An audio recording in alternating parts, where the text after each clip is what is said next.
Did you know that Cameron Dallas slid into my DM? You showed me. I was shocked, to be honest. It's real, guys. I did not expect for that to happen. It's real. You're And by a the mom. way, You've got 2 kids. I don't think it was actually him. People's Sexiest Man Alive. Finally, That's we're talking about to be this. announced. Let's have Abby decide who she Okay. thinks is the sexiest man alive. Wait, what are we judging sexy on? You want to look at their job qualifications and all these other things? There's a lot more things that can make a man sexy, Matt. Guess who slid into my DMs? Jason Derulo, who I Sexy. think, No, I'm just kidding. you probably think he's one of the sexiest men alive. Welcome back to the Unplanned podcast. We're your hosts, Matt and Abby. You guys, we just got back from Disney World with our kids. It was a pretty good time. For so long, but honestly, the whole time it was fun. I feel like the highlight for me was taking our kids to Fantasmic, the show at Hollywood Studios, because they were so excited. It brought back major nostalgia for me because I went to that show with my family when I was, I think, 5, and then again when I was 10. And it just made me feel like I was a kid being there again with my kids. It was really cool. Full circle. Was sweet. We also bought a bubble maker for $37 right before the show started. Griffin really wanted one, and we were like placing bets on like how much is this thing going to cost, and I was shocked. I mean that is quite the price for a bubble maker. I thought it would be like $26, and I thought even 26 was going to be like high for that. Yeah. It was $37.99, and I knew we were in trouble because when I was at this like bubble wand cart, the woman before me had spent over $100 at this cart, and on she bubble had makers. 3 kids. That's it. So I was like, oh, this is gonna be crazy. Yeah, $37.99. It's one of those things. And then though, like with tax, I think like I don't know what that put it at, but it was crazy. Was it expensive? Yes, but the pure joy. That's what I told Matt on his face that melted was like my a core heart. memory. Him walking down with his little light up Mickey bubble wand down the streets of Hollywood Studios. It was so sweet. And I remember even as a kid, like my parents before Fantasmic got me a light up toy. It was Cinderella, and it spun. Her little like it had lights, and her dress spun around. And I just was like, that was so sweet and so fun. Obviously, like if you do that all the time, then it doesn't feel special. But since it was like this, like I don't know, I feel like you can't do that all the time, but every once in a while, it's super sweet and special. Yeah. Also, in recent news, Abby left her phone in our Uber yesterday on our way back from Disney, and I went on a wild goose chase to hunt this thing down. You guys, I was pinging it like crazy. I knew it was in the Uber driver's car, but she wasn't picking it up. I marked it as lost, and which is weird. Okay, can I say that? Because like you guys know, if you've pinged a phone on Find My iPhone, which is what it was on, like that's how Matt knew it was in the Uber, because it was moving around with the vehicle. Like it's loud, especially if you're in a car. Like it would be so loud.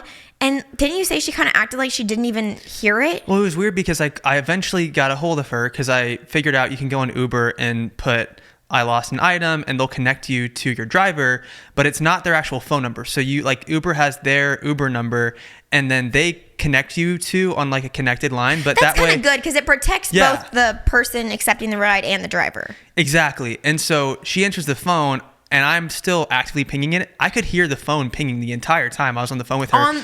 So I'm like, how did you not know? Like, it just seemed, she was so nice. Like, we had a really good conversation with her. Yeah, we really connected with her. And I only want to assume positive things about this lady. But then once I could clearly hear the phone pinging while I was on the phone with her, I was like, why did she not just like pick it up? You know, it was weird. It was just, I don't know what was going on there, but I was, after like an hour of literally like, but then she wasn't going to meet you. Like she was like, yeah, I was like, dude, well, I got her to tell me, so she gave me her number, and then it's not like you were asking her to come back to our house. You're like, I see where you are because I have Find My iPhone. Like, I'll meet you where you're at. And she was like, no. Well, she did ask for our address, but for safety, I was like, well, she knows like the general area we're in, but like Uber hides your address from them, I think, so that it's like keeps everything safer. But she was at our house because she dropped us off there. She was. So I was like, well, I don't know if maybe it's just safer to meet up at a like public place, because that's what Uber suggested on their app anyway. Yeah. So I just said, hey, let's meet at this Costco parking lot.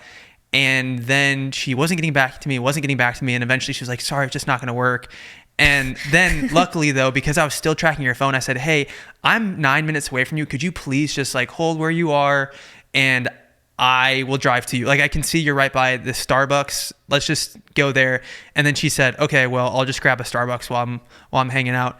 Also, if you didn't know this, if you lose an item, is that why you got me Starbucks yesterday? I happened to be by a Starbucks and I grabbed you Starbucks. I thought you were like, okay, well, that's still sweet. Yeah, I thought about you. I was like, oh, Abby's favorite order right now is the pecan crunch. Yes. It's the pecan one. So I got you that. The new holiday flavors are out at Starbucks, speaking of which. And okay, just to button that story up, we got my phone back. Thank you for doing that. Yes, we got the phone back. Thank goodness. Anyway, Starbucks holiday flavors out now. The new pecan crunch oat milk latte. It's the best flavor that they've had yet. Phenomenal. It's actually better than the chestnut praline. That's like my go-to. And that one is really good. That one's really good. And you brought me over. I switched teams. I realized we like all the nutty ones because we also like the pistachio one that comes out. I think it comes out in like January. Yeah. So all pecan crunch, chestnut praline, and pistachio are all like our favorite ones, which kind of makes us sound like old people. Yeah. We kind of are old people at heart. By the way, yeah, we are kind of old at heart in a way. I don't know. Yes and no. But yesterday, You are. Yes, an old soul maybe. But we got home after Matt chased. So while Matt was chasing for my phone, I was like, I'll run to the grocery store because we were still going to host Sunday dinner because that's really important to me, like that we see our families and like have tradition and I'm like kind of trying to hurry because that whole ordeal was putting us off schedule and everyone was coming at 1, and so I'm like hurrying in the grocery store and I'm waiting. There's only one register open and I'm waiting. There's an old lady in front of me and I was like, she is taking her sweet time, like just, there's a different pace of life when you get, like she was probably mid-80s. Yeah. And then she pulls out those mailers that come from grocery stores, from the grocery store, and she pointed to an item. She's like, you're sold out of this, but I want you to redeem that. Like, I want you to still honor that price for me once you're back in stock. And she knew about this policy, and the lady pulls out like a pre-made card template, and she writes down the item, and she asked the lady what quantity she wants, and she was like 2. Guess what the item was? What? She's like a almost 90-year-old woman. She wanted 2 cans of Red Bull. Oh my gosh. That's hilarious. For the price of $129, which I'll be honest, it seems like a good deal in this economy. Yeah. $129 for 2 Red Bulls. And so she got a little slip that she put in her billfold. So when she goes to the store next time, she's going to see if that kind of Red Bull is in stock and she can get them for $129 for 2 of them. But she had to say the quantity, and she literally wanted 2 cans of Red Bull. I think it's funny because we laugh at that stuff, but we're going to be the same way when we're 90. I know. No, I thought it was actually really sweet because I was like, imagine that woman's attention to detail. Like, her mail comes in. I feel like we just like are moving so fast. She's sitting there. I just picture her just like, turning through the pages of her mailers and like, wow, that's a great price for Red Bull. And then like specifically goes out of her way to go to that store to get 2 cans of it. And I don't know, it's just really sweet. I loved it. I thought that was so precious. And when I came out to my car, she was still loading her vehicle. I was just like, I love that. Like, obviously, she definitely was just like us, like moving fast at one time of her life. Right now, she's just taking a different pace. And I thought that was really like funny and sweet. Bringing up Red Bull makes me think about that headline we have for this week's episode. Apparently, there's young kids going to the hospital because they're drinking too much caffeine. I feel like my mom would have sent me this article if she had seen it, because my mom, when she found out we had like Prime Energy and Alani and all these energy drinks at our house, she was so worried. She was sending me all these articles about how caffeine can kill you and all these warnings about caffeine. And so then just to mess with my mom, my siblings were drinking energy drinks when she was last at our house, just to mess with her. I mean, I think it's probably one thing for adults to have energy to have like energy drinks, like that much caffeine. And they still need to moderate it, but it's literally middle school kids. Okay, yeah. What is this article that we saw? More kids are going to the emergency room because of increased heart rate, nausea, and anxiety caused by caffeine. The number of caffeine-related ER visits for middle school-aged kids doubled from 2017 to 2023. Oh my gosh. And boys had triple the number of visits. I will say when I was a middle schooler, I thought drinking Monster energy drinks was the coolest thing. Like that was kind of, if you were drinking Monster, it made you cool. Well, it's a problem because my mom's elementary school, she taught at an elementary school for 27 years. Yeah. And in her last year teaching there, they had to ban Prime because kids thought like Prime was so cool. Like elementary kids were drinking it. Not like their hydration drinks, like their energy drinks. Well, it makes sense. So they had to ban Prime altogether. But Abby, I just looked this up. It makes sense that the kids going to the emergency room is doubling, because if you look up the caffeine content in the Monster that I was drinking in middle school, we're talking about 86 milligrams. Really? That's not very much caffeine. I mean, that's a lot of caffeine. Wait, I would have thought it was like 200. No, it's 86 milligrams. And the energy drinks that we drink today, like the Alani 200. Nu, Prime Energy, what's the other big one that we've been drinking? Celsius. Those all have 200 milligrams. Yeah. So that's over double the amount of, that's 2.5, right? Yeah, 2.5 times. I would have thought it was much more in those. And you remember how when we were kids, our moms were like we thought soda was so much caffeine. Coke. Like my mom would not let me have Coke as a kid. That's like 40 grams. I think it's 40 or 45 grams of caffeine. That is not very much. That's crazy. Yeah. I looked this up too, because apparently I think it's for under the age of 13. Doctors recommend that you should not be like giving kids under the age of 13 any caffeine or something like that. They don't need that. I looked it up last week. You could fact check me on that. But it would make sense though if it can cause issues with development. It would make sense that if kids are drinking these 200 milligram drinks of caffeine, why they would end up in the ER. Like their developing bodies do not need that. That is because it does say in this article, caffeine is also in foods. So it's like they are getting caffeine, but like to get it in those drinks. That is crazy. I was today years old when I realized that Monster was only 86 milligrams. Dude. What? It says ice cream, chewing gum, protein bars, chocolate chips, energy bars, and some over-the-counter medications may also contain caffeine, which has the same effects as when it occurs naturally in drinks like coffee or tea, according to the agency. Crazy. That is crazy. That's actually, I don't even see why anyone under 18 really needs an energy drink. Are we going to allow our kids to have any caffeine before the age of 13? Before 13? No. Yeah, well, the thing is they already want to drink coffee. Like they see us with coffee and they're like, coffee, please. Okay, I'm not going to give them their own full cup, but I'm not going to be like, they can have sips. I don't know. I guess coffee for me is different than energy drinks. Well, I think it's funny because I think you gave Griffin a sip of your coffee once because you thought he would hate the taste and never ask ever again, but he loved it. Yeah. So we do have to be very careful with that. This show is sponsored by BetterHelp. You guys, I love therapy. I think it's awesome. I actually started going to therapy for the first time this year. Abby and I have gone to therapy this year as well as a couple. Therapy has been a great way to kind of have someone that is not intimately involved in your life and then the personal details, that is unbiased, that you can come to with decision making, things you might be struggling with, improvements you want to make in your life. It's been an incredible resource for us individually and as a couple. And if you're thinking about giving therapy a try, BetterHelp is an excellent option for you because it's designed to be convenient, flexible, and suited to your schedule. It's entirely online. All you have to do is fill out a brief questionnaire, give them the details of what you're looking for in a therapist. They even have things like gender, age, what specific areas of life that you want them to be more specialized in for your specific needs. Also, there's religious preferences as well. Yes. And the nice thing is you don't have to drive to them. Like we've gone to therapy before where we have to drive 45 minutes to go see the therapist. And then you wait outside their office until they're ready. And so you save so much time by doing everything online. I cannot emphasize how nice that is. And you get the appointments fast. I know a lot of people it can be hard to get into good therapists because there's long waiting lists. But with BetterHelp, anytime we've started new therapy, we've had a therapist appointment within a week. And the therapists are licensed and you can switch at any time if you don't feel like it's a great fit. There's no additional charge to you. Let the gratitude flow this month with BetterHelp. Visit BetterHelp.com/unplannedpodcast today to get 10% off your first month. That's BetterHelp, HELP.com/unplannedpodcast. Do you care about the Grammys? I've actually never paid attention to the Grammys, to when be completely honest. are the Grammys, by the way? I could not tell you.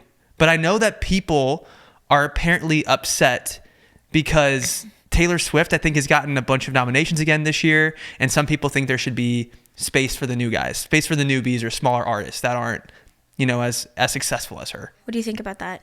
I'm not really in the music world at all. Actually, I don't even really listen to music. You listen to music. I listened to Christmas music today in the car, but Okay. I listen to the same songs over and over. You listen to Johnny Swim. You listen to Michael Bublé. I listen to this. I'm not listening to new music. Let's just say that. Yeah, you have your genres that you go back to. Yeah. So you're into music. You're not as into music I'm not as really. I am. I listen to podcasts if it's quiet anytime over music. But what do you think? Should Taylor Swift continue getting nominated for stuff? Like, should I they want to make? know what you think first. Should they make? No, I want to know what you think. Well, in I my asked you- opinion, if she's the best, she's the best. Oh, okay. What, does that make me bad? Is she the best? I totally understand if you're saying. Here's the thing. My opinion on this really doesn't matter because I know nothing about anything related to music and Grammys and stuff. But like, I can understand being like, man, I cannot beat this person out for this. Like, and I've been, she's won so many times. I understand that feeling. Like, it's not just. Yeah. But if you're the best, you're the best. The thing is, part of being good at something is knowing how to market yourself in that thing that you're good at. And so people could argue, well, there's other artists out there that have arguably just as good, if not better, music than Taylor Swift, but they're just lesser known. And it's like, well, if Taylor Swift crushes the marketing game, that's part of the job of being an artist. Part of the job is telling the story of your music. And if she's the best storyteller out there, then yeah, she should be getting these nominations. She should be winning these awards. And it is a bummer sometimes when there's really big fish out there like Taylor Swift, it's hard to compete because they're so well known. Like, how do you ever even get to a fraction of what they have? But that's just the real world, I guess. That's how things work. So you think it's fair? I think it's fair.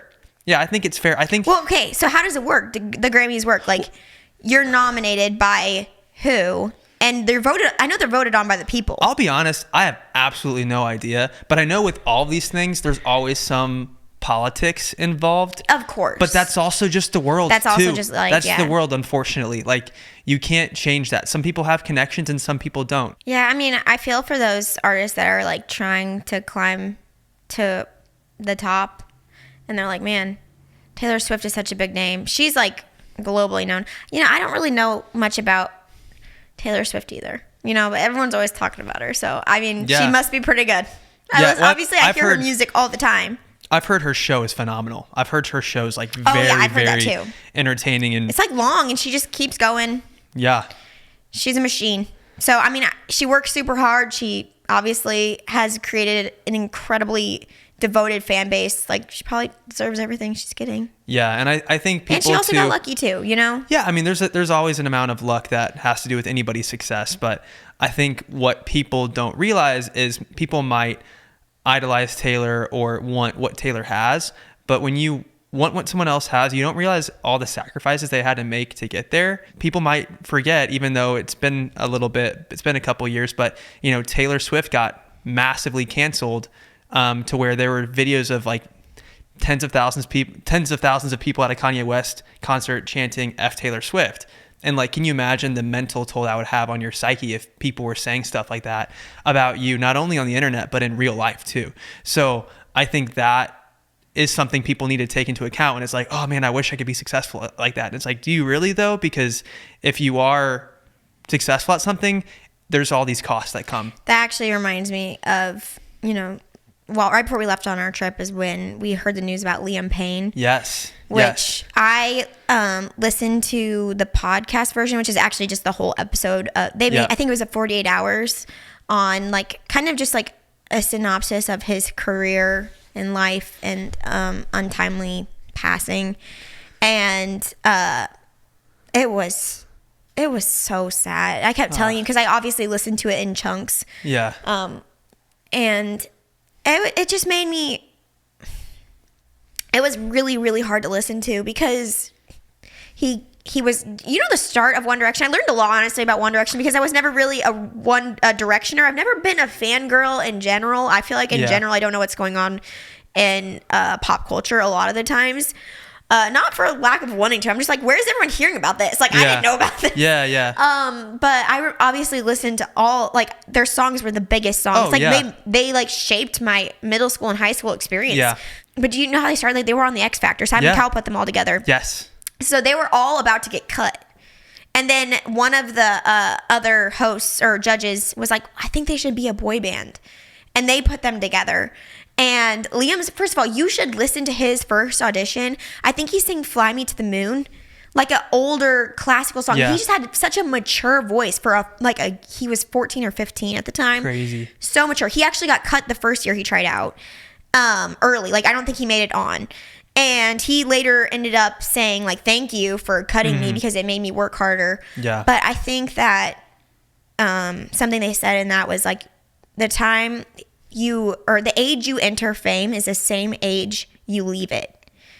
And them saying that was like, he had expressed, they had actual clips of him in interviews talking about how he felt like he had a lot of gaps in his life, like developmentally, because of all the life. He's like, you reach a certain point, everyone's doing everything for you. So you're basically like, if you enter fame as a 15-year-old and your fame dies out when you're 25, you're still mentally a 15-year-old at 25. I mean, that's kind of what they were like saying. That's an element to it. Yeah. And I think he started drinking really, really young because he said he thought that anything the bodyguards told him, like he thought they were his bosses. Like, so their fame was crazy. Oh, like, yeah. I didn't even realize the extent of it. Like, they were going show to show to show to show. They were cranking them out. They were recording albums like in booths, like randomly trying to get things out because there was like such high demands on them. They were children. Yeah. And girls were going crazy for them. And like, if they were like, hey, can I go in there? And the bodyguard said no, that they were like, oh no, we can't do that. Like, they just like, their decision-making skills, what do you mean about the bodyguards were telling the band members I'm sure they what were to just do? trying to keep them safe. Okay, yeah. Like, but they were so restricted too. Like, they had everything, but they were also so restricted. And you heard this on, you said 2020? Oh yeah, it was 2020, not 48 hours. It was the podcast that you listened to on 2020. Okay. Yeah, it was.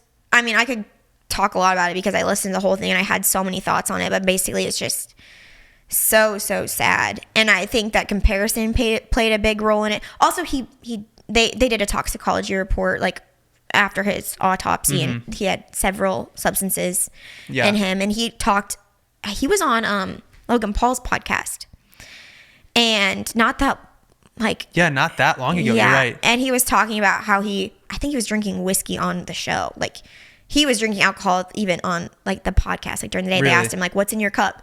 He was like, whiskey. Like, he was kind of hesitant to answer. I think he just, I think you hear it all the time. And that's what they said on this 2020. Every generation has their artists that they blow up so much and then they end up dying in such an untimely, tragic way. Yeah. And it's because, and here's the other thing I think that plays a role in it is that, like,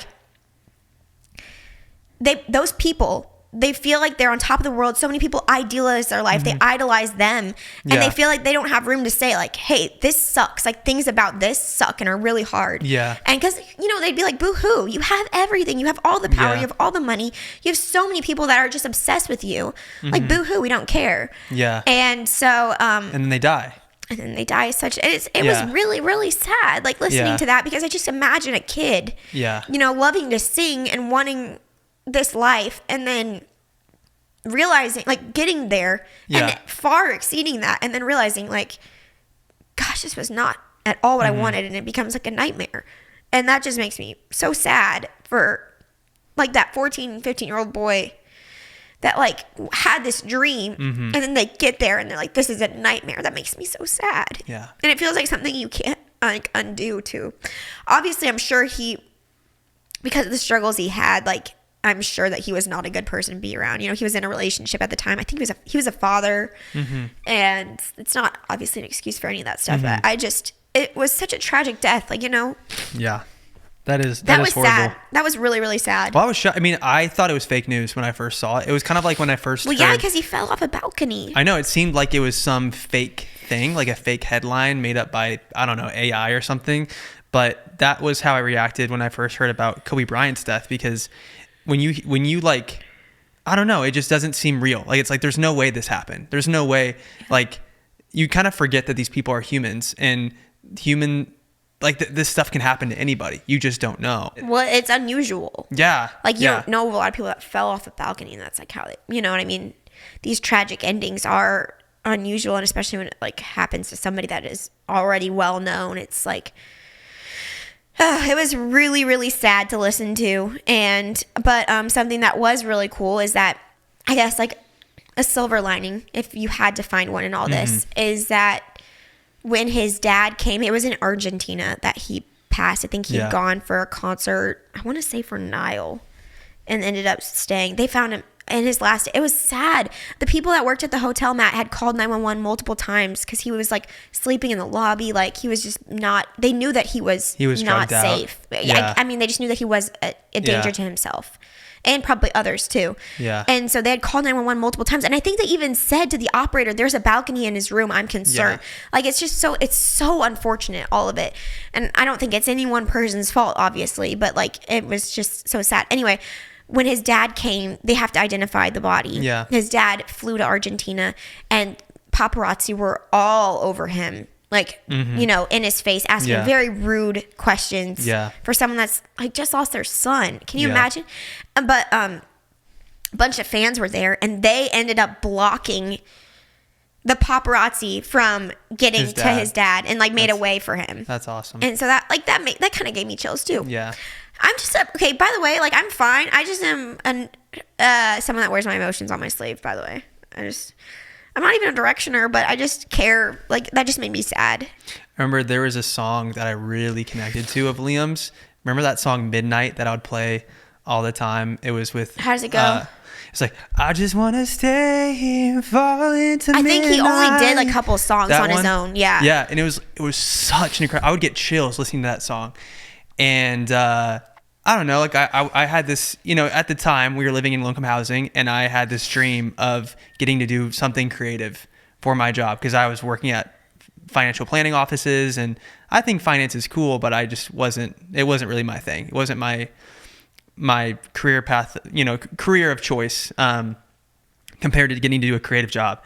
And when I like really connected to that song, and it happened to be at the time where our like video started to get discovered online and stuff, and that song to me was like this representation of like, hey, dreams can come true, you know? And so I would just get chills listening to it because I'm like, I feel so lucky that I get to make videos on the internet for my job. And he was the one that saying, like, I have that song favorited on my Spotify because it's like one of my favorite songs.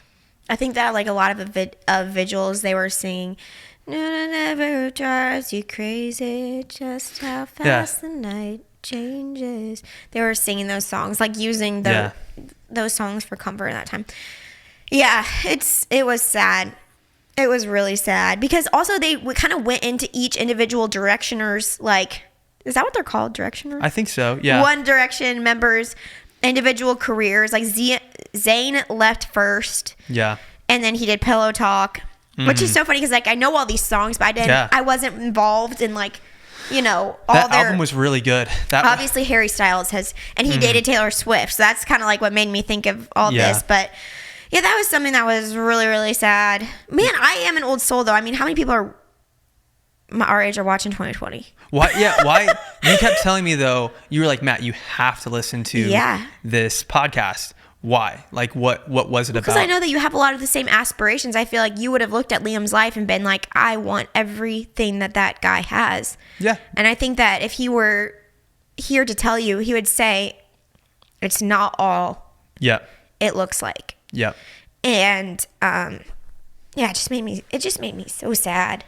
It's kind of like one of those things. I had this realization the other day, you guys.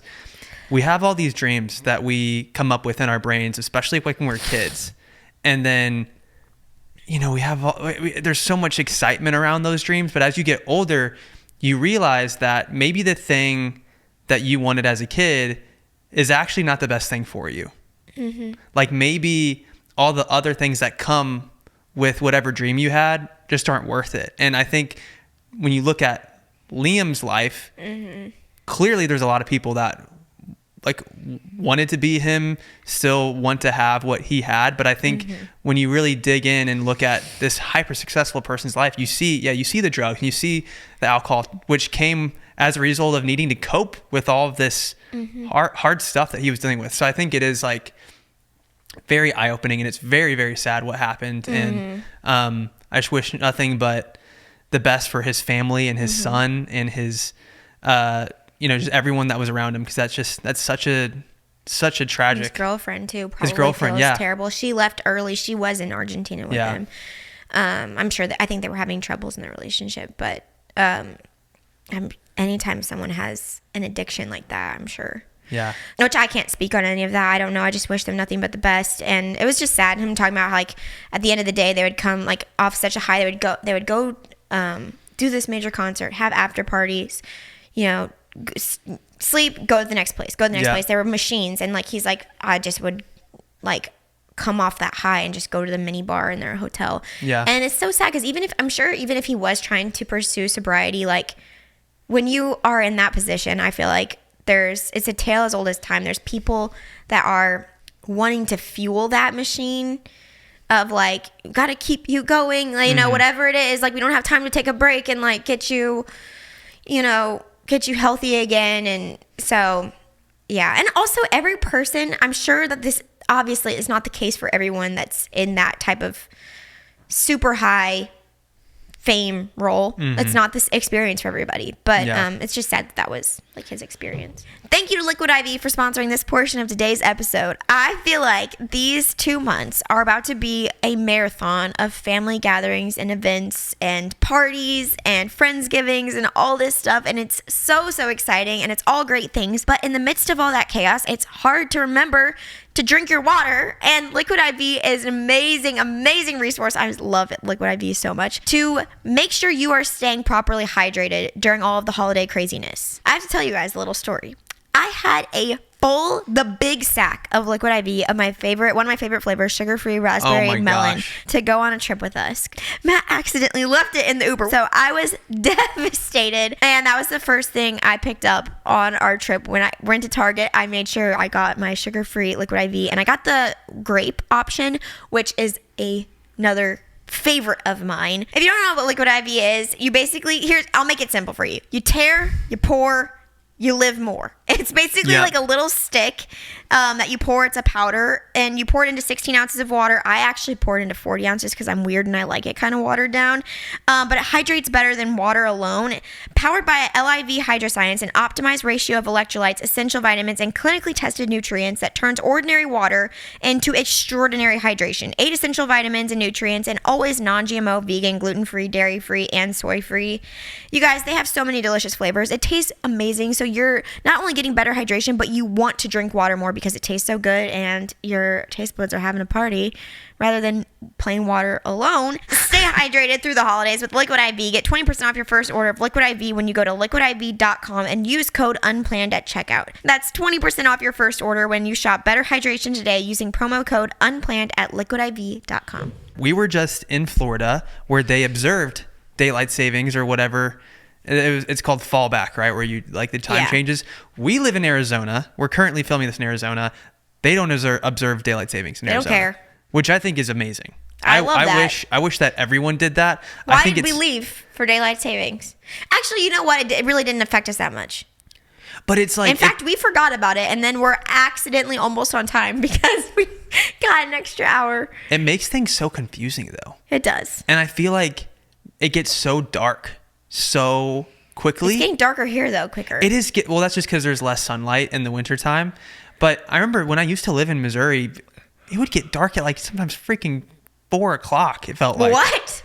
Like 5. Okay, maybe like 5. Actually, hot take. I kind of like that for wintertime. What? You like it getting dark at 4 o'clock? Yeah, it's kind of cozy. Like you turn on your lamps and, it's just like we're staying in because it's dark already. It's just like, it's calm and cozy. I feel like the sun helps. I love it during the day. I love it during the day. Yes. Like I think the not seeing as much sun brings on seasonal depression. I can see that. Not that like when I lived in Missouri I was depressed because of that, but I definitely would get like, this is kind of sad. Like it's so dark and gloomy and cloudy. But you have to admit, it's kind of a vibe when you're making dinner and it's like getting dark and you turn on your lamps and you're like, you got your like low light and like it's like, well, we're staying in because why would we go out? It's already dark. You can still do that though when there's more sunlight. Once it's nighttime, you can still have your cozy vibe. I'm just saying I don't hate it as much as some people do, but I can understand, especially when we had little babies. Like we have a 1-year-old now. It would have really thrown us off way more if he was like a tiny baby and had a time change like that. It messes up everyone's nap schedules and everything. what is it? Wasn't there going to be a law to get rid? What's the legal process with all in that? 2023, 29 states were considering laws to make changes to daylight savings time, but there hasn't been much movement on the national level. Yep. Some think ending daylight savings would improve mental health, reduce crime, and conserve energy. I actually do think getting rid of daylight savings would improve mental health. I really do. Lawmakers have brought up the conversation of permanently ending daylight savings time in recent years. I'm all for that. Okay, wait, why did we have it originally? Wasn't it because of farming? Farming, yeah. Aren't we still farming though? But it's just like looks a lot different. It's mostly machines. Yes, well, I think it had to do with just having light to get work done in the day. And so, really? we would just adjust the time. But I mean, now there's so many ways. Like we got flashlights on our phones, okay? Farmers. Well, then how would that conserve energy? See, I know nothing about farming. My great grandpa was a farmer, and I know nothing about farming. But I don't know. I guess I just know it's for farmers, and I think there's we have all this machinery now. There's probably like an AI robot that farms your field for you now. Okay, that's probably the future. We have like self-driving cars here in Arizona all the time when I'm like at the airport or downtown. Actually, yeah. Did you see that Waymo car at the airport yesterday? Yes. It dropped somebody off, and then someone got in it, and they just took off. Yes. So we're in the era. I want to know what type of people are using that on the regular, though.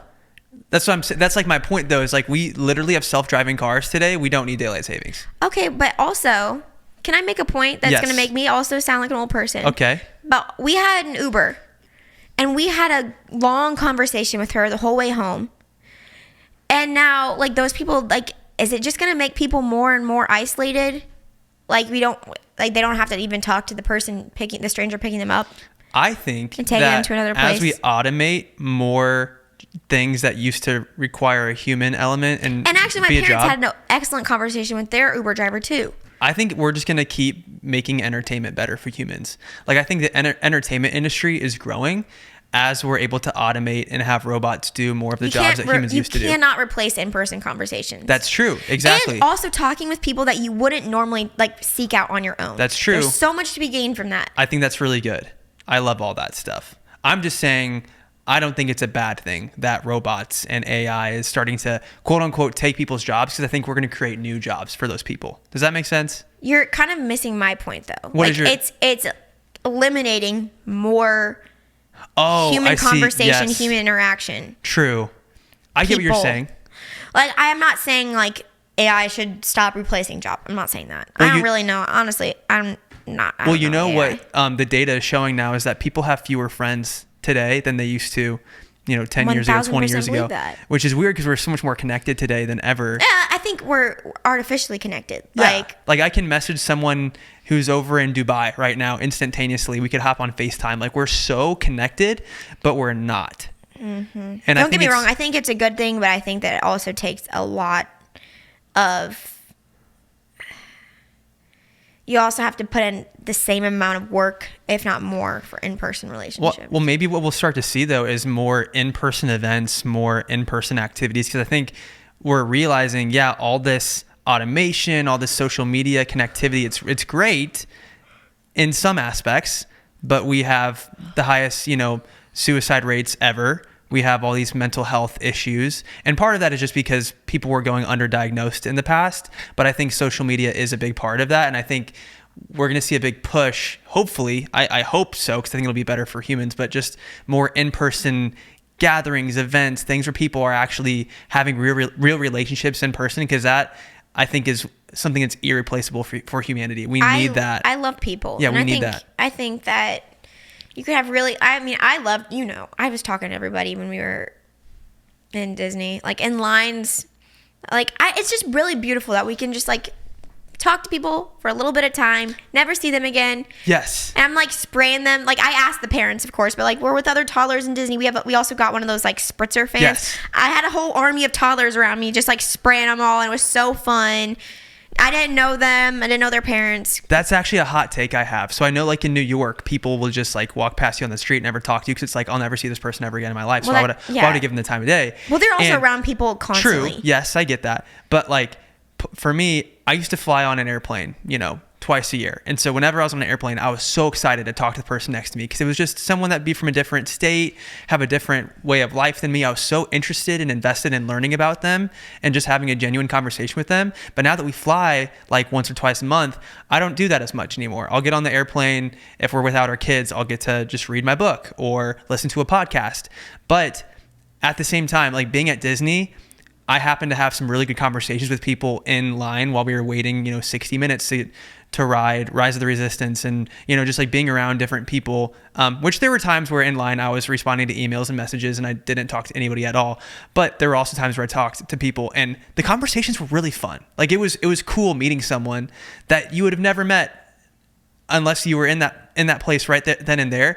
And I knew that we would never see them again, right? Like I knew like, hey, this is someone that I'm forming relationships with. Family from the UK. Yes, like they were so fun to talk to. Let's talk about them because we made this really sweet relationship with this family from the UK, and it was so like it was wholesome because we're like, what about tea in the UK? And they're like, well, what about in America all the sugar? Like it was just so fun, like just like comparing lifestyles and like what high schools look like there. Like they're wearing uniforms and they have to have like there's black socks only. Like in America, I'm like, I'm pretty sure you can wear your PJs to school now and like chew gum and use your cell phone. And they're like, oh, absolutely not. Like, and they were so sweet and so I loved their accents. Their accents were so cool. Like you gotta have a Sunday dinner. Yes, it was so and fun. And they were from Norfolk. No. What's the name of the Yorkshire? Yes. Yorkshire. They were from Yorkshire because we were talking about Yorkshire puddings. Because our friends made us Yorkshire puddings one time, and I was like, "You guys eat those all the time." And they're like, "Oh, you have the oil really hot." Like they had their opinions. Yes. It was so fun. But I knew that we would never see them ever again, and I enjoyed every second that we had with those people. I had a great interaction at the Lion King show with the family sitting next to us from Brazil. They loved Augie, and Augie loved them, and it was just such a beautiful, like, I don't know, it was so sweet. Like, kids also force you to interact with people more. Yeah. And I've seen people talk about that. They're like, parents of a 2-year-old that are introverted parents of a 2-year-old. How are you doing right now? Because like your 2-year-old, like kids are so uninhibited. They just like want to, like Griffin's playing peekaboo with the people behind us. And like he said, hi guys, like to the people behind him. Like they talk to anybody and they kind of forces interactions with like for the parents with other people. And so that's like a really cool thing. It's like our kids have also like helped us talk to other people in a way, Exactly. Because part of me started to think that maybe it's wasted time. If you're making a relationship or making a friend that's like really, really short-lived and it's just a little blip in your existence on this planet, it's like, why not take that time and conserve it for relationships that can be long-term and you can have this like same friend. Like logical about things. But it, like there is a lot of importance because I am someone that I love meeting new people. So I tend to like meet a lot of new people and like have a lot of friends, but like less really, really deep, close, long-term friends because it's just like fun to meet new people. But there's a lot of value in having an hour-long conversation with someone that you'll never see ever again in your life. Like that, even though we're not going to, have Sunday dinner with that family every week that we met from Yorkshire, I am so glad that we were able to learn from them and them from us. And it made me happy, It was really fun. It was a good time. Are you excited about the new Wicked movie coming out? Actually, yes. Did you hear what happened with the Mattel dolls? Oh my gosh. This literally was just brought to my attention. Fill me in. Mattel apologizes for link to, are we allowed to say this? You want to just say corn? I've seen people say corn. Yeah, link to corn. Link to corn site on Wicked movie doll boxes. Wait, they linked a corn site on the doll boxes. Yes. Apparently, I'm just hearing about this, but they put on the box www.wicked.com. It's supposed to be wickedthemovie.com. No. But wicked.com is apparently pornography. Everyone's going to go search this now. I did. Oh, you did? First time ever. You went to a corn site? Well, here's what it brings up. It does say you have to be like 18 plus and you have to like you have to like, what am I saying? Like verify your age. I'm on it right now. Oh my God. I'm not seeing anything, but you have to like say that I haven't done anything. But it says access to this page is restricted to adults 18 plus. So I'm assuming that's always been on that site, but say for instance it wasn't and all these kids get these dolls and like I hope that there's not a kid that just like wanted to find. Yeah, do you see that? It says www.wicked.com. Wow. So when I first heard this, I was like, how could this be an accident, Mattel? You're doing this on purpose. And my brain was thinking of all these like conspiracy thoughts. Yeah. And I was like, you know what? That makes it more understandable. But also still, like, I'm glad they apologized because that's a really, really bad mistake to make. Okay, can I just say this right now? People have all these conspiracies about, it's Mattel on the shelves, like so many. Yeah, well, okay, I'm sure people are like, Mattel probably did this because they wanted to get more Is that media what they're attention. saying? I'm sure people say this for any time there's ever a controversy happening.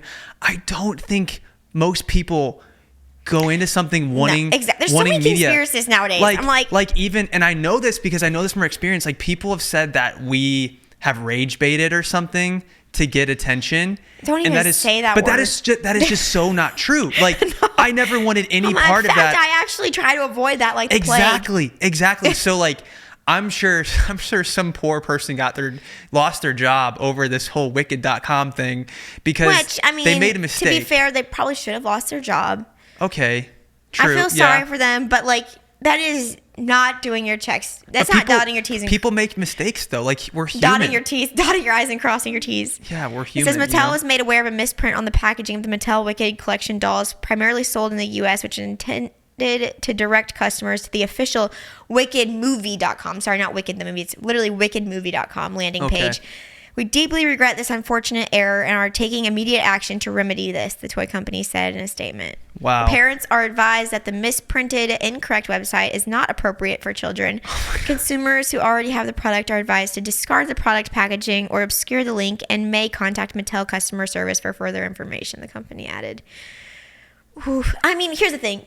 Most of the time with your kids' toys, they're not looking at the box. They're just ripping the doll out and moving on. So I feel like the damages done are probably like very minor, but it's just like, wow. Here's the thing. Wicked.com could have been anything, and it would have been way less damaging. But the fact that it actually is that type of website is such a crazy... It's giving me the same energy as when they had those Christmas Miley Cyrus dolls that said, later we'll have some blinking pie. And it really sounded like the F word instead of pumpkin pie. It sounded like effing pie. And that was like a whole controversy. It's like, man... These things keep happening. Yeah, I thought that was funny. But I'm so excited to see the movie. As, like, theater kids at heart, I cannot wait. It's coming out in November. Yeah. Last time we saw that musical, we both cried. Yes, we did. Because it's just so nostalgic. Yeah, it's a good one. Man, I got to get off of Wicked.com. It's very good. I'm getting off of Wicked.com. Can't believe you search Wicked.com on I always end up like searching things. I'm like, you know iPad. what? It's a good thing no one looks through my search history because this could tell a whole different story. It's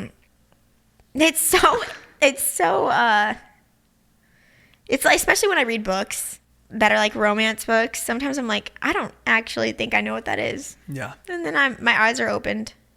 I did that. I read Butcher and Blackbird, which is like, I did not know that it was what it was. It was extremely like erotic fiction book. And I was like, I don't even know what that is. And I Googled it and I was like, I better not pull up my Google app in public without fixing that situation because that could be a problem. This episode is sponsored by Chime. Have you ever wanted to buy something but you didn't have the money for it, so then one of your friends spotted you the cash? Yeah, with Chime, they can do that too. And it's a program called Spot Me. Yes, to date, Chime has spotted members over $30 billion because Chime believes that friends give friends a boost. How it works is you set up direct deposit in your Chime account, and after a qualifying direct deposit of $200+, Chime will notify you to enroll in Spot Me. With an activated debit card, Chime will spot you up to $200 when you exceed your balance. Your next direct deposit is applied to your negative balance. Chime never charges fees or interest for using Spot Me. Also, another thing I love about Chime is they don't charge monthly maintenance fees on your bank account, which can be really annoying. I'm not a big fan of those. Plus, they have no overdraft fees up to $200, which is a big deal because if you're already in overdraft, to get an additional fee on things, that can be really, really tough and put you in a bad place. Chime is really looking out for you and your financial success. Make your finances a little greener by working towards your financial goals with Chime. Open your account in 2 minutes at chime.com/unplanned. That's chime.com/unplanned. Chime. feels like progress. Banking services and debit card provided by the Bancorp Bank N.A. or Stride Bank N.A. Members FDIC. SpotMe eligibility requirements and overdraft limits apply. Boosts are available to eligible Chime members enrolled in SpotMe and are subject to monthly limits. Terms and conditions apply. Go to chime.com/disclosures for details. I feel like we have spoken on previous episodes how like our kids don't favor one of us over the other. Yeah. That has since changed in recent weeks, honestly. I feel like it maybe a month max. Yeah. But now, Griffin, it's only mama. Yeah. How do you feel about that? You know, I think he's going through a mama phase, and I think that's totally okay. Like, I would be lying if whenever he won't let me pick him up and only wants you to pick him up, if it didn't hurt a little bit. But at the same time, he's just a kid, and kids all want their mama at that age. That's just what happens. I personally love it. And there's which is awesome. That's awesome for you. I'm obsessed with it. No, and I think, and there will be a time where he wants me a lot, and then I'm gonna feel bad for you because he. No, that's never gonna happen. Oh, okay, all right. No, I'm just kidding. Griffin, I feel like he doesn't do it if I'm not around. Like if I'm not in the same room as him, he doesn't do it. Does he? If you're gone, it doesn't happen. Okay. Yeah, if you're gone, it doesn't happen at all. But yeah, with you if around. I'm there, it's like even the silliest thing. Like Yeah. to give him his milk. He's like, no, mama. No, mama. Yeah. Like he wants me to do it. But what's funny is that he's been telling people, like he says, I want mama, Augie want dada. Yeah. Like, and I think Augie does kind of have like, not like in the same way Griffin does, because he can't obviously vocalize as well as Griffin. But I think he does kind of prefer you a little bit. Augie does, don't you think? Yeah, no, Augie likes being around guys. Like he always gravitates towards me and My his brother, uncles, his grandpas. Yeah, and there's something about, I don't know what it is with him, but yeah, he likes being around guys. Yeah. He's just a bro. Yeah. And he's a huge fan of ball. That's his favorite word. He'll go ball. Every time there's anything that looks remotely close to a ball, he just points at it and says ball. Ball. That's like his main Yeah. word. He like says like two words, and it's ball and like mama. It's really cute. But yeah, I think that I can see where some parents are like, oh, it's kind of like a burden that my kid only wants me. For me right now, I'm just eating it up. I kind of like love it because I know it's going to be such a short phase, and I'm just like, I just want to soak this up where like my hug is like the best thing in the world to him, and like me kissing his boo-boos makes him feel better. Like I'm going to just eat all that up while it lasts because I know that it's such a short phase. Did you know that America's Sweethearts Dallas Cowboys cheerleaders renewed for a season 2? I will be watching. You were a big fan of that show. I was. I don't really watch a ton of shows. Wait, I did watch. Okay, so I did watch a couple shows recently. But Yeah. okay, I don't watch a lot of shows. So watching the Dallas Cowboys cheerleader show, I really loved as a former dancer. Yeah. Thought it was so fun. As a girl's girl, loved it. I just thought it was so wholesome too. Yeah. Obviously, I love Reese, and getting to meet her was like so cool. And so, yeah, I don't know how you could watch that show and not fall in love with that girl.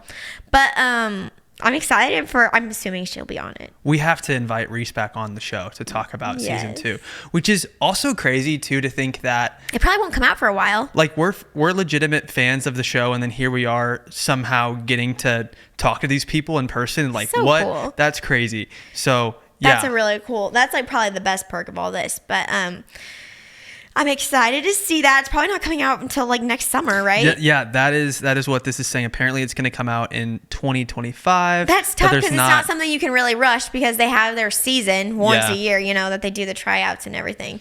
They could maybe break it up more. Yeah, so I'm sure filming all took place over the summer is my guess, and then they're probably just going through editing all of that. That must be a lot. Whoever's editing this show, like think about how much footage they have for a documentary. You record a lot, Yeah. It's not some easy task to piece together a story out of all this unscripted content, because it's not like they're going in with, I guess they probably do go in with an idea of what they want the episode to be, but it's still a ton of footage I'm sure they're dealing with.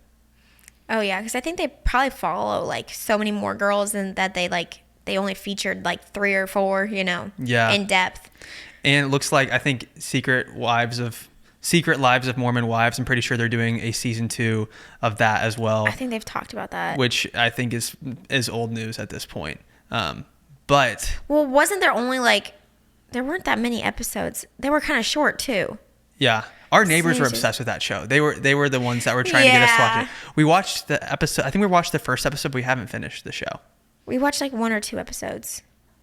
I watched Nobody Wants This with Kristen Bell. Yes. And I don't really watch shows without you that much, but I don't know. I thought that was like, I didn't like really know what to think about it at first, but I love Kristen Bell, and I just think that she's so charming, and she's like funny and just seems pretty down to earth. Yeah. Really liked it. And I honestly, at first I was like, why is this the love interest? And then you just like start to think, like find his character more and more charming. You're like, wait, he is charming too. So yeah, wait, is he up for Sexiest Man? I don't know. I just know we'll talk about Sexiest Man Alive here in a Okay, man, second. I keep wanting to talk about You're sexy- so eager sexy to talk men. about sexy men. No, I don't know. I thought the show was I don't really know if you knew interesting. this. You're a married woman, by Because the way.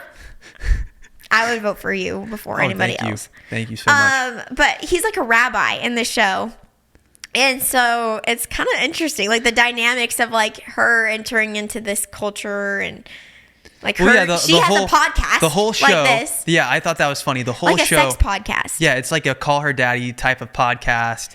And Yeah. she wants to date this rabbi, but then there's also some like religious things that get in the way of the relationship, right? Because Well, if he wants goes with to her be to a sex shop to get Oh my- this like big sex toy. Wait, is this not appropriate for our kind of I'm pretty sure it's platform? like all like adults watching this. Okay. Yeah.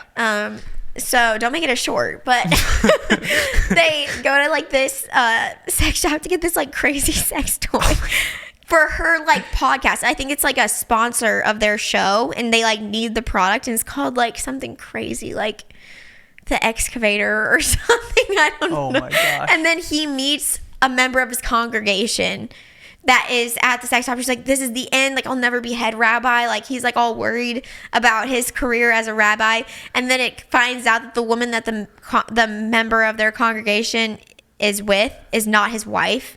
And so then he cannot, he's not going to expose the rabbi. I'm so confused. Who's Okay, wait. not with their wife? I'm sorry. The member of their congregation that the rabbi sees at the sex shop.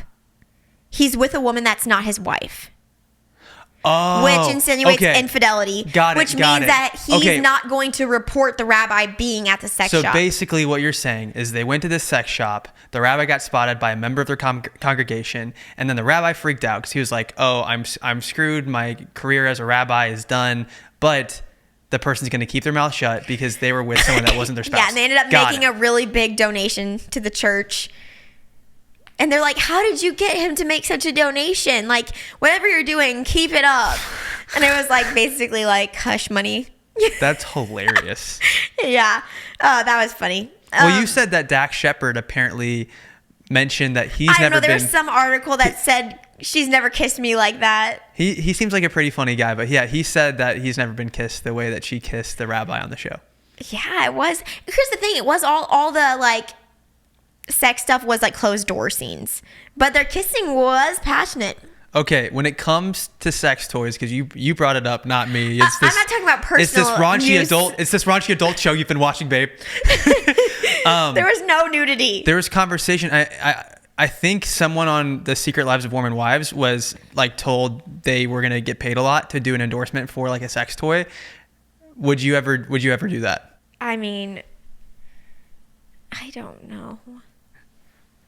It's not that I think they're wrong. Yeah.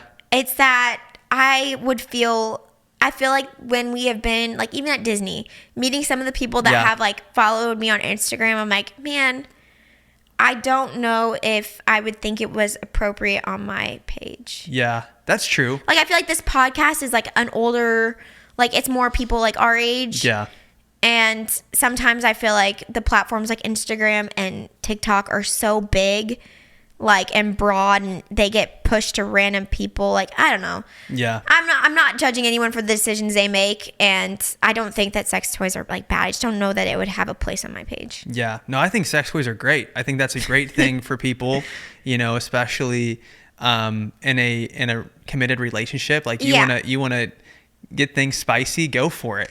I think the messaging behind it, I feel like I wouldn't be able to express in like a static image on Instagram, like the messaging behind what I would want to portray. Yeah. And also, I think there's certain things that, like, especially as a mom, it's like maybe I wouldn't make that decision just for the sake of my kids. Like, I don't know. But I don't know. That's a whole can of worms, too, to go down. So I'm not judging anyone's decisions that they make. I just don't know if you're going to see a selfie of me and a dildo on my page. Tom, also, are we allowed to say dildo? I don't even know. Maybe we're not. Who knows? Tom Holland. Corn and Fildo. Why are you saying, oh my gosh, Fildo? We're saying corn and Nothing Fildo rhymes with it. as substitute words. Also, is that short for something? I don't know. Dildongus? Fildo sounds kind of like Philo, which I'm pretty sure is like a streaming service that you can get to watch like TV on the internet. Anyway, Tom Holland and Zendaya spotted in Boston. Apparently, they were taking a walk with their dogs. Talk about this. This makes me sad. This is where I want to have empathy for these people. They can't even freaking walk their dog without it being a news headline, dude. No, I respect them both, the two of them, so much. They just want to have a normal life, but they're just incredibly talented. Yes. And so it's just like, let them live, let them be. They don't want all this. Yes. And actually, more on that, I think people get these ideas of, oh, celebrities are so like, they just care about the money and the fame and all this. I think a lot of these people legit just like to do their art. They're passionate at their art. Like, everyone has a creative outlet. Everyone has something they enjoy, a hobby, a thing. Everyone has their thing. And for these people, a lot of them, it's getting to act. It's getting to sing, whatever it is.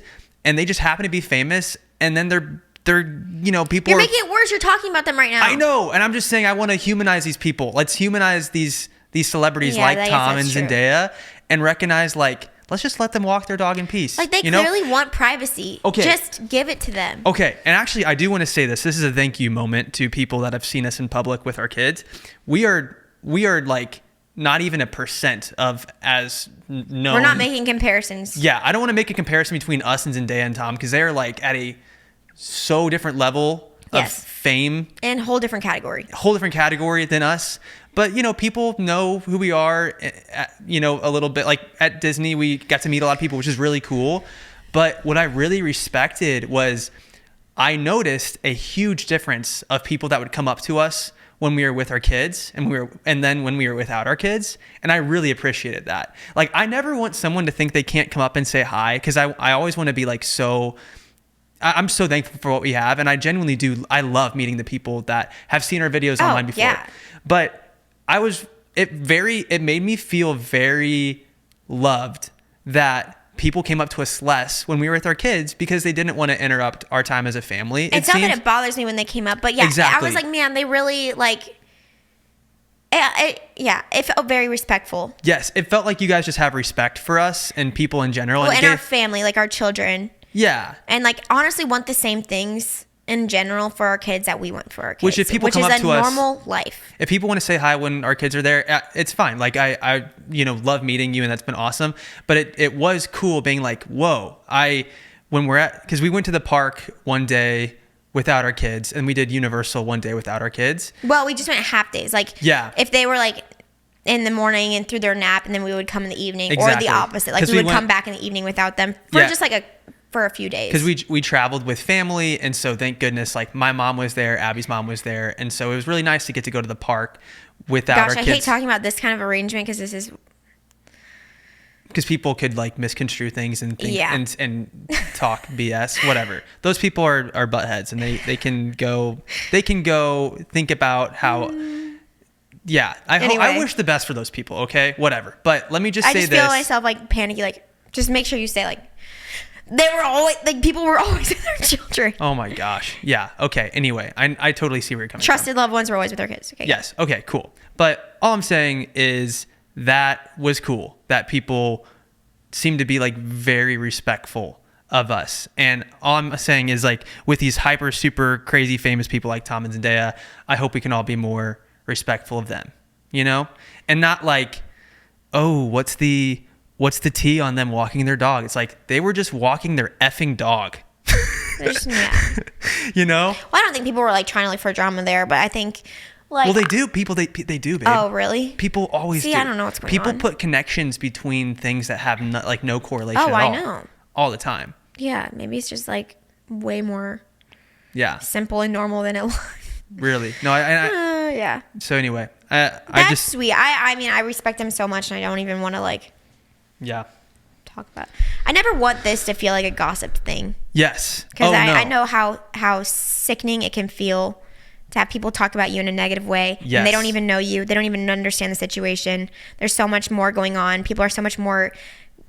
There's so much more to people than what meets the eye, obviously. And so I never want this to feel like that. So you guys can keep us accountable for that too. Like, yeah, this is not a gossip channel. No, yeah, I just want to assume the best in everyone, and even like talking about a court case, like we talked a little bit about the Menendez brothers. Yes, I do want to say something about that. Okay, what did you want to say? Because I did follow up and watch the documentary. Okay. I will say I have like 10 more minutes left that I want to finish tonight. But I did watch the actual documentary that's like factual. Okay. Regarding with actual court case recordings. And it made me feel vastly different than the Monsters TV series that Really? Netflix created. So, yeah. I will say if you watch Monsters, if you watched Monsters, I think that it was a really entertaining show. I would also encourage you to follow up with the documentary because these are real people that are alive and that are serving sentences for what happened that night. And I think there's a lot that the documentary sensationalized that I don't think is founded. I think what people forget, because it's so easy just to turn someone into a character and look at them from a very simple lens. I think people forget there's nuance in all these situations. Like these two kids, they're adults now, but at the time they were adults. I guess they were technically adults, but they were 18 and 21. So basically kids murdered their parents, and a simple explanation for that is, these people wanted their parents' money and murdered them for their mone. End of story. Put them in prison for life. And here's the other thing too that's hard. I watched that documentary and I was like, man, it's so unfortunate that we don't have the parents to talk to, obviously, about the situation.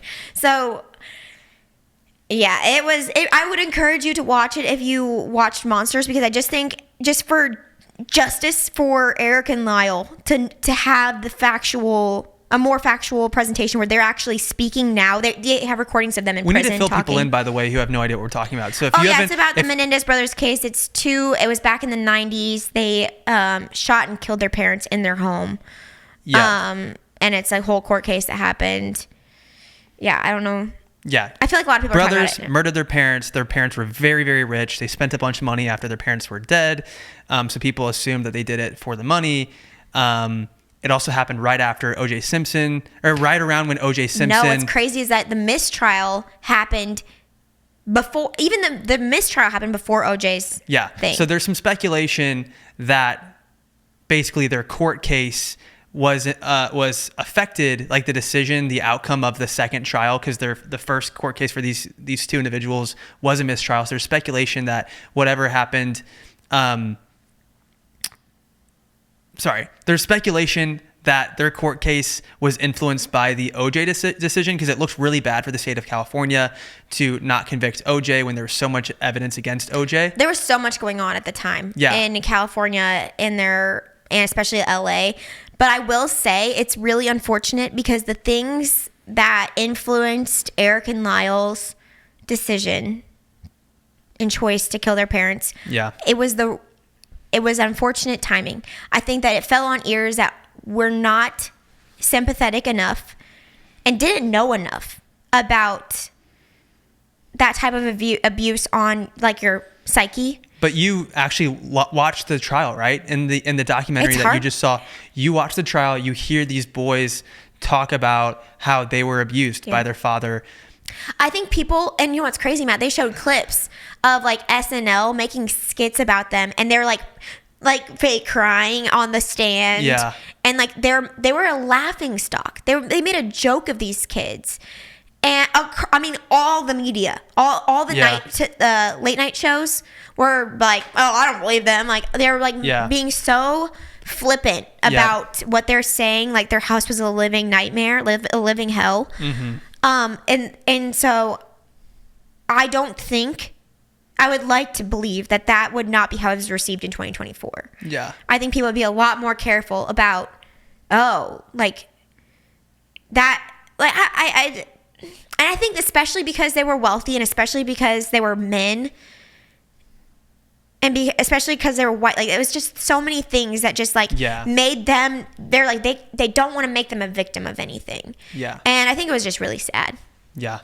So yeah, I would just say, it's maybe not as, entertaining, blockbustery, but it was well done, the documentary. And I think that it would just the fact that they're still in prison, they're real people. Like, I don't know, I'd encourage you to watch it if you have the time. And this is the Netflix documentary that came out. I think it's called the Eric and Lyle, month. or it's called the Menendez story or something like that. And this is the actual individuals themselves telling their story from their mouths. It's not you watching some artistic representation of the events.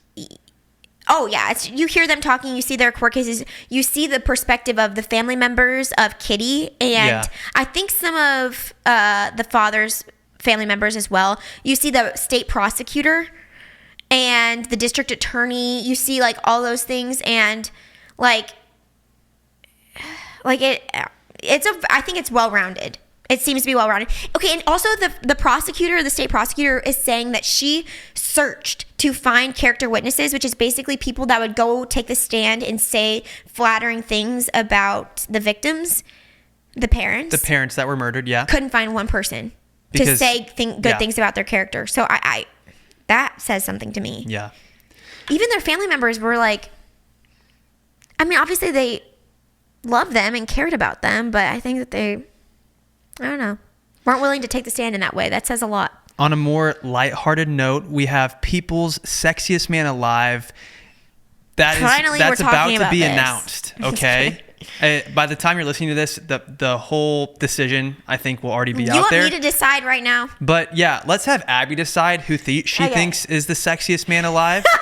All right, we have a list right here. Here's the people that have been nominated. I literally take out my phone because I know I'm gonna have to Google them because I don't know anything about. So this will be announced exclusively on The Late Show with Stephen Colbert. And the lead up to this announcement, people came out with the results of a Reader's Choice poll. We have Sexiest Handyman, Chip Gaines. What do you think about Chip, babe? Do you think Chip's a pretty good looking dude? Okay, yeah. What are you doing? What are you doing right now? I'm looking at pictures of Chip Gaines. I think, Here, I'm gonna say all these people's names, and then you tell me who you think is the sexiest of all the guys. Are we? Okay, wait. What are we judging sexy on? Because it's like really cool that he is like. It's the look. Handy. It's the look. We're just doing looks. Yes. Okay, keep going. You want to look at like their job qualifications and all these other things? There's a lot more things that can make a man sexy, Matt. Oh gosh. Okay, we're just about looks. Okay. So we got Chip Gaines. We have sexiest long married star Tim McGraw. Jen Sexiest. Shemar Moore. I probably just botched the crap out of that name. Wait. Shemar. Shemar. Wait, Jen? What? You said Jen. These are the categories. Gen X. So like Gen Sexiest. So it's like SE with a capital X IEST. Gen's. Do you get what I'm saying? Gen X. Someone that's from Gen X? Yes. What's his name? I just said it. Shemar Moore. Shemar. I probably I feel like an idiot right now. I probably screwed that up. Shemar Moore. Oh, yeah. Is he a good looking dude? Let me see Shemar. Wow. That's a good looking guy. Wait, he's Gen X. Are we Gen X? No, we're Gen Z. So he's a little older. Yes. Oh, he's 54. Oh my gosh. Wow. He looks really good for a 54. Wow. He's got some abs. This might be an old photo, but. Sexiest summer action star. And he's aging well as well. Wow. Shemar. I really hope. Am I saying his name wrong? That's Sexiest summer action star Glenn Powell. Sexiest Fierro Jonathan Bailey. Sexiest talk show host. Jonathan Bailey. Wait. This is. I think your mom would agree with this one. Sexiest talk show host Mark Consuelos, because your mom's big into like Kelly. Oh, Mark Consuelos. Yeah. Sexiest dog dad Max Greenfield. Dog dad. I don't. Yeah. Max Greenfield? Why do I not know who half these people are? He's That's a big problem. Oh, wait, he's the guy from New Girl. Oh, that dude. He seems like a really nice guy. That's hilarious. He seems like a really happy, just genuine person. I like him. Makes Brat look sexiest. I don't get what these categories are. Joe Jonas. Joe Jonas is a good looking dude. Sexiest tattoos, Jeremy Allen White. And sexiest new heartthrob, Jarek Ellerdy. I don't know who that is. This is a problem, babe. I don't know who any of these people are. Elordi? Jacob Elordi? Jacob, is it Elordi or yes. Ellerdy? Oh, he just popped up. He's an actor. Literally never seen this guy. until now. Wow. Wait, The so they're only kissing booth. choosing one? He's from I've heard of the kissing booth. Matt, he's been in a ton of things. Okay. So, wait, he's 6'5". Do you and think he's it's Australian. is it sexier when men are tall? Yes. But did you know that taller people die earlier? So then you're basically marrying someone that's going to die. So you're saying short kings are an investment? Short kings are a good investment, yes, because you know they're going to live longer. It's something to do with like your heart. Because I'm 6'2" and I'm probably going to die before you because you're a Matt, foot shorter than me. please don't talk about that. But I'm just saying, like, people really should reconsider this. I was actually just thinking about that recently. I told my mom that if I'm like in my 80s and single, I probably would remarry, actually. You make up a really good point, though, babe, with the whole short king thing, because people need to reevaluate, why are we idolizing tall people when tall people are just going to die earlier? Because right? this is just your logical side, just doing things. Yeah, I think we need to I mean, here's the thing. I'm saying this as I'm someone that's married to I didn't marry you for your height. It's not about any of those things. Okay, wait. So what are we saying? People's only going to choose one person?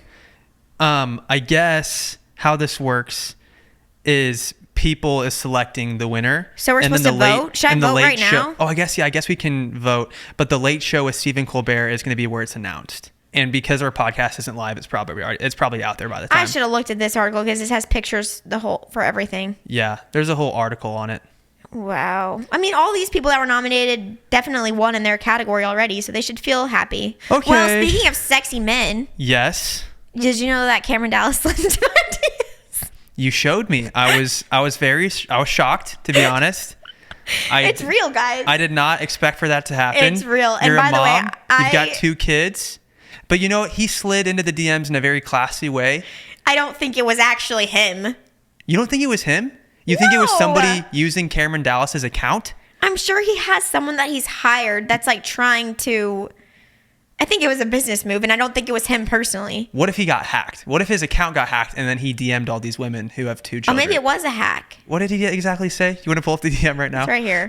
Okay. Hey, are you monetized on Snap / getting brand deals for it? And honestly, that was just him looking out for you. Making sure that you're getting your bag on Snapchat. Because apparently Snapchat is paying... Cameron Dallas has no idea who I am. He DM'd you. That's not him. He either got hacked or it's someone from his team that's like trying to do some business move. Also, I follow his sister and she seems wonderful. Does she follow you? So I feel like we're friends. I don't know if she follows me. Let's find out. How do you find if they follow you back? Sierra Dallas? Just I love her. Go to Sierra Dallas's Instagram page and see if she's following you back. If you guys are mutuals. Oh my gosh, she does follow me. I mean, Hey. she only follows 133 people. That is an honor. That is very much an honor. I really like her. She seems just like we could be friends.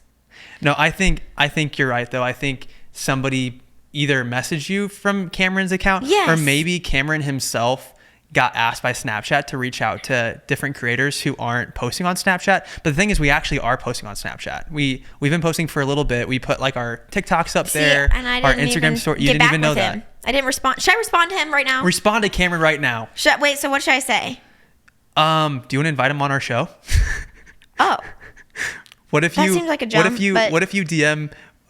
You could be like, yes, actually, I am. Also, would love to invite you to come chat with me and my husband on our podcast. Okay, he's never going to respond to this. You don't think so? I'll try my best. Let's see. Everybody comment down below if you think he's going to respond to Abby's DM. Wow, I am in my DMs now. I got some of this guy in here. What? Yeah, this guy's in there. A shirtless guy DM'd you? He says, he's wanting to make a workout plan for me. The thing is... How do I message Cameron back? It's not... we're on a first name basis now. I would just go to your DMs. Cameron Dallas. Yes. Message. What do I say? Hey, are you monetized on Snap / getting brand deals for it? Hey. You could say, actually, I am. Thank you so much. I am. Thank you. And then you could be like, also, I think you and your sister are really cool. And my husband and I would love to invite you onto our show, the Unplanned podcast. But then he might think it's him and his sister. Oh, okay. Well, then maybe just invite Cameron. Either way, Oh, do you want his sister to come too? Either way, I think that it sounds like you think she's really cool, so we can invite both of them. I feel like I should ask her myself if we're going to ask her. Okay, then just invite Cameron. So say, hey, actually I am. Thank you. Also, what should I say? My husband and I are big fans and would love to Oh, you really want to make sure I say that I'm married in this DM? Is that what I'm hearing? Exactly. Okay. We need to make it clear with this response that like you're not accept. If there's any fishy business going on here, I actually don't think he's married. I saw a video of him holding a kid, but I think it's his nephew. Well, yeah, Sierra has like 3 kids. That's okay. That would make sense. Also, my husband and I are big fans and would love to have a conversation with you on our podcast. That's dope. Okay. Me and Cameron Dallas are officially DMing. Okay, now I have something to bring up. Guess who slid into my DMs? I already know. Jason Derulo. Who Sexy. I think you probably think he's one of the sexiest men alive. Honestly, you're like, you know what to do with the big fat boy. He's definitely been nominated before. Look it up. Oh yeah, for sure. He's a good looking guy, and I think his music's definitely like in your pump up playlist on Spotify. Oh yeah, it's this stuff that came out when we were like in high school. That is like, that really gets. If I'm on a treadmill, I'm like, I need to listen to the old Jason Derulo stuff. The trumpets. Some of the new stuff. Trumpets actually like takes me back. Trumpets takes me back. I love that song. That's kind of cool to be able to say. That's like a flex to be like a celebrity slid into my DMs, What did he say? What did Jason Derulo say to you? Okay, so I think that it's actually not him, because he said, "Hello, Jason Derulo would love to repost this video on his main page." So they reached out to me wanting to repost the video that we posted on YouTube of us finding out that we're pregnant with an unplanned pregnancy, and they wanted to put like his song over it. So they're just asking for permission. Did you say yes? Which is super nice. Yeah, I said they could repost it, and like I think they credited us and stuff. But I thought that was really respectful, because people a lot will just like repost stuff and not credit people. So that was cool that Jason's team reached out and asked if it was okay with us. But yeah, it wasn't like actually him, because then he messaged me again from the Jason Derulo account, and it says, "Hey, this is Jason. This is Team Jason. The video is now on his YouTube channel. Also, if you'd like to repost this video yourself on Instagram with Jason's new sound, Make Me Happy, he would like, comment, and repost this story." Like Make Me Happy? I haven't. He will like and comment. Oh. We should go check it out. That probably means someone else is doing his. Oh yeah. Well, I'm sure. I mean, like when you're that famous, there's probably somebody like running your stuff. So, anywho. Wow. Look at us. Never would have thunk that Cameron Dallas would be sliding into my wife's DMs. I'm pretty sure I watched their YouTube videos like when I was in like middle school. He's not much older than us. Dude, he's like our age. That guy defined an era. Like he had a movie. Really? The Cameron Dallas movie. Did you watch that's what it's called. I think I did. Did you ever go to one of his like meet and greets? Because I feel like back in the day, I wasn't a fangirl. And Shawn Mendes and all those guys like did meet and greets, and they had some sort of. Oh, it's called Expelled. He made a movie. That's cool. Yep, it has a 53% on Rotten Tomatoes. That's awesome. Wait, Marcus Johns was in it. No way. Yeah. That's cool. He was a big Vine guy, right? Maybe. Oh, that makes sense. Yeah. Wow. Wait, how old is Cameron Dallas? I want to say he's in his 20s still. Is he like 29? 28? I'm 26. He's 30. Oh, okay. He is 30, if this is accurate. Crazy. Well, you better watch out, babe. You better watch out. Well, I don't know. By the way, that's totally, he's not interested in me yet. Like that, I just made that as a silly joke. It's not funny. Wrap this up. Okay. Well, thank you for tuning in for this week's episode of the Unplanned podcast. If you already aren't following us on Instagram, you should definitely consider that. We would love to have you there. You can also subscribe to our YouTube channel and leave a review on our podcast if you like it. If you're going to leave a negative one, maybe just don't even open the door. Maybe just keep it to yourself. Maybe only say nice things on there. That would be awesome. We love freedom of speech. And we support freedom of speech. Anyway, all right. Thanks, guys. Love you so much. Yes, thank you, everybody. And we'll see you in the next episode. Peace out, dudes.